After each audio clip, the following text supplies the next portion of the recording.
In 1989, I joined a traveling band and played the East Coast and Deep South for 3 months, and then I took a little time off, well, because the band fell apart.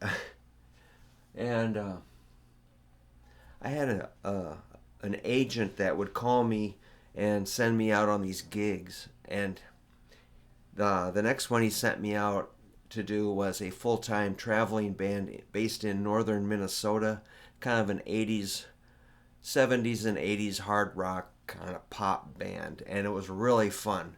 And we did the exact same show every gig was the exact same thing. We might have changed like 3 or 4 songs over the next maybe 6 months, and that was wild. So I really liked Minnesota. I was all over the state, and Wisconsin, North and South Dakota, and yeah, the winters were insane. I was driving a 1981 Celica, and just buzzing over that black ice in the 4 a.m.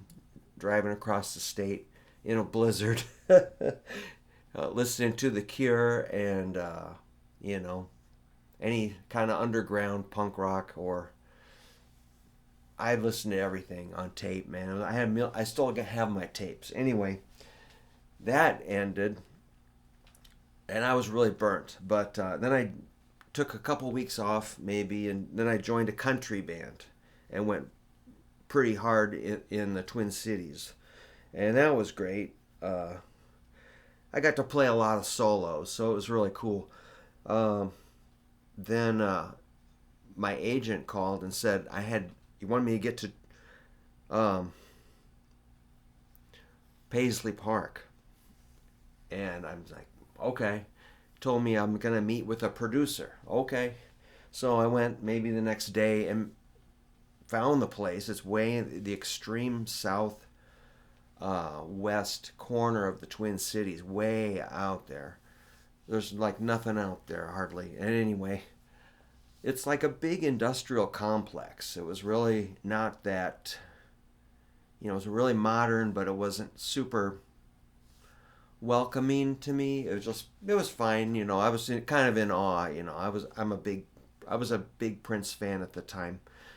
More into the Replacements probably, but I was really into Minneapolis. So anyway, I met the producer, and he said, meet your new drummer.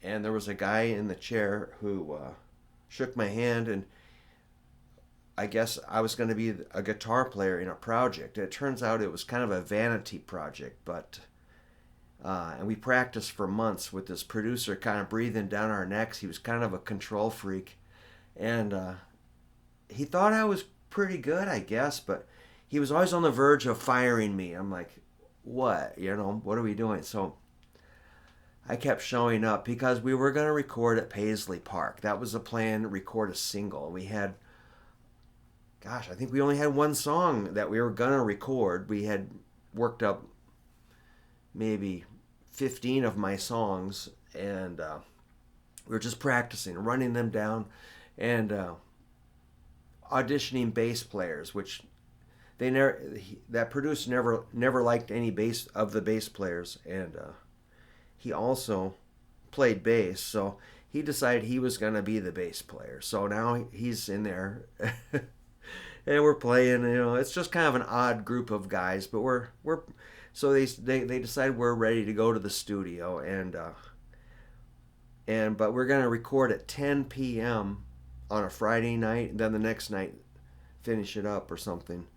And so we went in, and man, that's late for me. So I was in the big gymnasium where Prince would rehearse, like a school gymnasium, and so I set up a row of maybe Princetons and Vibro Lux and Champs and stuff, and ran my guitar. Maybe, I can't remember. I think I was out there with headphones. The drummer was out in the loading dock with his drum set up. So this song was really simple. It was just like this.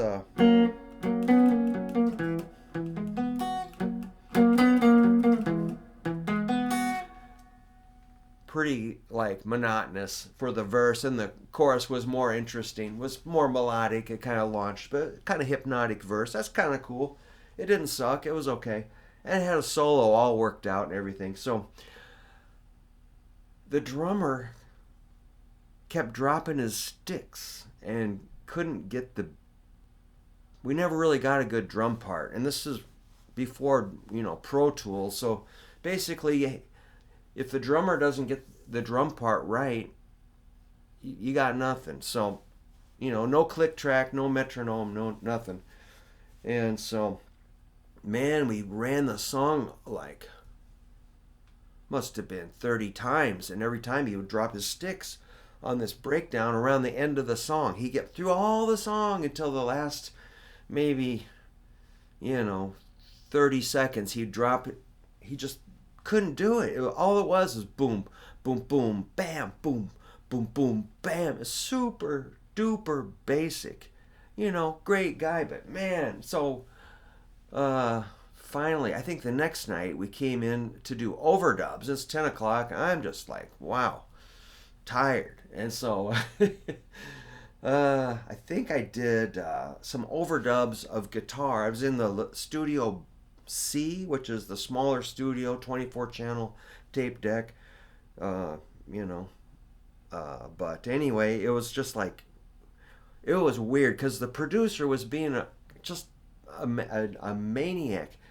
I think I had one line I wanted to go, like, let it ring, and I go, what if we punch me in on another channel and we let that note ring, and then I can do another track? And he flipped out. He was gonna kill me for saying that. I'm like, really? So it was just, one of those narcissistic maniac episodes people you run into.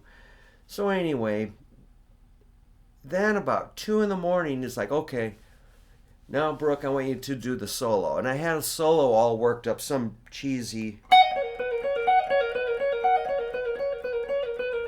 I don't remember, but it was, I've been doing it for a long time. And he goes, yeah, I'm going to change the solo. So he came up with this,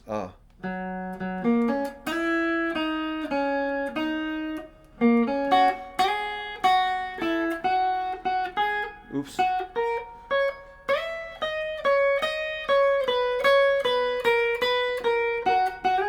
Something like that. I'm like, what's that? And he was singing it. He made me learn it. So I had to punch in about every 2 notes. It took like forever.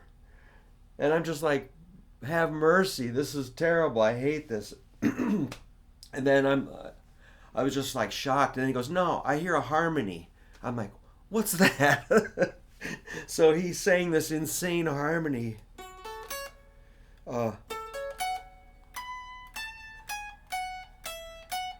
I have no idea, but I later recorded it on my 4-track tape machine, and I just like, this is a whole, I did it. I got it done.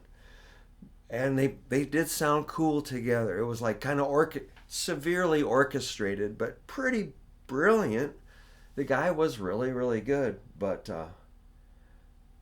anyway, I ended up moving back to Iowa. I just said, I'm moving, man. I'm out.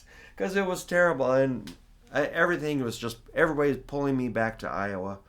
So I came back here. I was pretty much broke. And I got 1 guitar student, then 2, then 3. And then my band got work. And I started working as a substitute teacher. And it all came together. I did really well, for me, for considering my limitations. I did amazing. But anyway, that was my thing at Paisley Park. And I remember there was a little, what do you call it, wardrobe shop. It had a window and it had a mannequin with a little tiny frilly clothing, stage wardrobe on it. And it was the tiniest little mannequin this big. So, I'm pretty small, but man, it was, anyway, that was Paisley Park. But it wasn't necessarily the funnest thing that ever happened, that's for sure. So if you had a band that was tight, you could go in and have some fun just nailing your material, yeah. But to go in there and have a producer kind of try to kind of pull a power trip after we'd rehearsed the song for, you know, probably weeks and weeks, then he wants to change it when we're recording it. I mean, that guy was kind of out of his mind, I think. But I'm still playing, man. So I don't know if he is. I googled the guy. He kind of does